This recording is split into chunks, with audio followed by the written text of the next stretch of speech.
And honestly, if I'm Mega, this is the situation I don't want to be in. I'd rather fight the PT because, man, Diddy Kong's gonna be a lot of trouble. No, it was such. Mega has had the worst bracket luck that I could have. Period. He had to deal with PT, then he had to deal with Joker and Mario, then he had to fight Wolf, and now he's got to fight Diddy Kong. And even if he didn't have to fight Diddy Kong, he would have still had to fight PT again. So this is just a testament to how good Mega has been playing today. Yeah, no, he's been playing really well. He definitely has been rising to the occasion, and that's what you love to see, man, especially in these matchups where, you know, some characters, they aren't very well favored, but it's just how do you play around the matchup? Like, what practice do you have? And right now, it's not looking too bad. It's actually relatively even against Marcus right now, and Marcus honestly looks like they're playing on a whole nother level. Yeah, and that's the fear of, like, just running into someone like this in this point of bracket. Not only is the matchup difficult, but he's been playing so on point that you have very minimal options to give up, especially when Banana's staring you down. Because we talked about how Mario before will win on air-to-air, same thing with Wolf. When it comes to this, you pretty much can't act out a shield because of that stupid piece of banana peel staring him down. And even if you try to hide in it, Monkey Flip's coming. Yeah, okay. You know, Mega's actually doing a really good job of actually just staying patient here. We've seen Marcus repeatedly just try a few different options, just trying to keep that banana in hand, shooting the peanut pop gun, just trying to bully Ike as, you know, whatever way possible, but Mega's not biting on anything, and that's actually super huge. Exactly. Oh, catches him that time, though, with a dash attack, and you see, look at Marcus kind of going back in the seat a little bit right there because that will frustrate you. Yeah, all you gotta do is just like control this. There's not much you could do from that point right there, and that was just shown why. When Banana's there, the only thing that Ike pretty much has is jump, which becomes easy to react to. And if you roll on, well, now you're in front of Diddy Kong, and congratulations, you lost the minigame. Yep. Oh, okay. Going for the Aether, I mean, I do like the Aether option there just because, like, you know, if somehow, for some reason, Marcus does just run through and gets caught up into it, great. You get a lot of great damage. If not, just fade back, get to that ledge, and you're pretty much safe because you got that little bit of invincibility, but you do put yourself into a pretty tough ledge trap scenario, especially if your opponent's waiting for that. Big up smash, forward smash there. Gonna put Ike into 105. Oh, God. Either not getting the full way through, so that is going to get him punished again. He's getting caught. He's getting hit on a lot of these jumps just because of the speed of Diddy. And yeah, oh, that was actually very, very risky, but it did work out. Waited out to the very end, and Marcus decided to give up stage position there. Allowed him to get back up. Okay. Ooh. There we go. Oh, wow. DI The up mix-up. air. Yep. When's the last time you've seen the hoo-ha work, huh? No, completely a DI mix-up. Like, at that point right there, you expect the back air to come through, so he's holding in, and he caught him on the right-hand side of the up air, so he was just holding right to where he needed to go to, and sent straight off the top. Especially as Ike, too, you're right. Like, that normally, 9 times out of 10, should not kill there.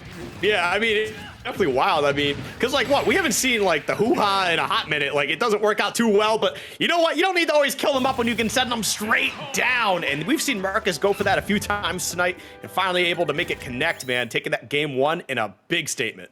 Yeah, his mix-ups out of not only the down throw, but the reverse hit, the back hit of Nair have been so good. Because he won't go for the downer every time. He won't go for the back air every time. He keeps mixing it up to mess up your DI, and you keep getting caught by it. And there's not much you could do because of the speed of Diddy. You just gotta hold that.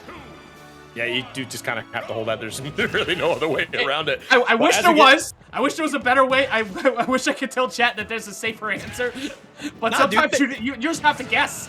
This character got buffed for good reason, don't you know? Like, well, I mean, but Diddy Kong's always good reason been is good. questionable. Yeah. No, Diddy Kong's always been good in Ultimate. Definitely, you know, he wasn't the same he was in like the past couple games, you know, with Brawl and Ford just being an absolute menace, top tier threat.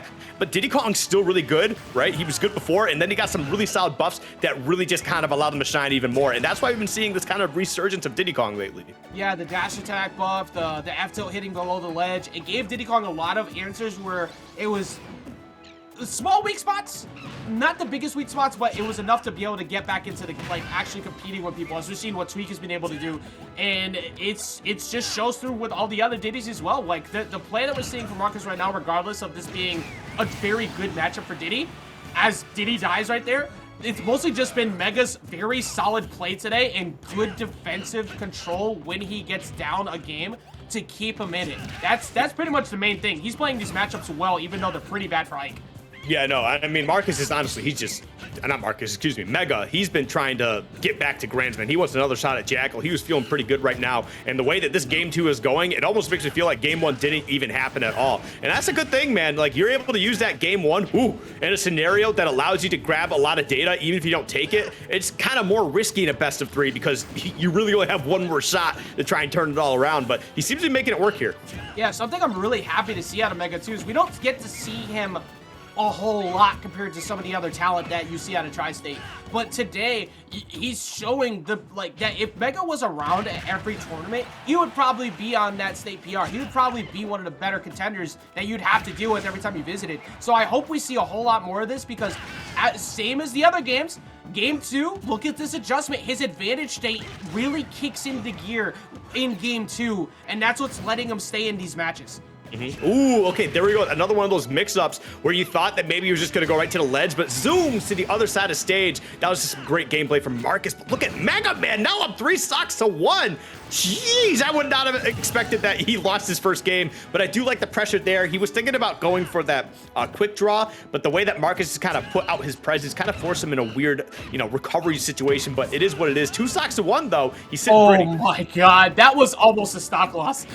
Marcus wanted to get the late hit of back air that will lead into the falling up air and the dare, and he just dies. That was almost a stock speed run. It's still going. It's still going right now. You got to go for Ether just to escape the ledge, hopefully. But look at just the patience. This is what happened last time. Sometimes when Mega gets put in this spot, he swings at a disadvantage a little too much, even though he has the lead. It's okay to calm down a little bit, regardless of how much they're pushing you, because the moment that you do that too often, that's when someone like Marcus with Diddy Kong is going to take advantage. This is the longest 0 to death I've ever seen. Yeah, true. We somehow keep getting them. We find ways to extend it. Oh, there it is. That was like a 30-second 0 to death, but it still that was like a minute and a half. What are you talking about? Actually, yeah, it was a lot longer. Dang. Well, all of a sudden, man, Marcus just really taking all the momentum of this game, putting it in his favor. And Mega looked a little lost in that stock. And I think you were right. They were just trying to press buttons. They wanted to make something happen, but Marcus was just letting it happen. Yeah, that's the scary part about characters who, even though they don't have a disjoint, if they have good frame data on aerials, Ike is going to suffer with landing. So you have to be careful with how often you swing at a disadvantage because it's laggy. It's easy to challenge. It's not the safest options on landing, even with platforms. And that's why we're seeing an even game here. But Mega has kind of recomposed himself. Marcus also not trying to get a little bit too crazy because that's how you give Mega the ability to just take this game. There we go, man. He tried picking up that banana and got a huge punish out of that off the up tilt. There we go. More damage, man. This is actually insane. Just continues to keep it going. 91% now. Like, honestly, it's been like a 300% swing, like, in Marcus's favor right now. It's actually kind of terrifying. Yeah, the key, basically, right now, is avoid the banana peel on the ground as often as you can because banana up smash will kill now. And if you can get out of range, yep, well, F smash 2, that also works. And Mega's run does come to an end. 2-0 going in favor on guns to Marcus. Very well played. I can't say enough about how impressed I was.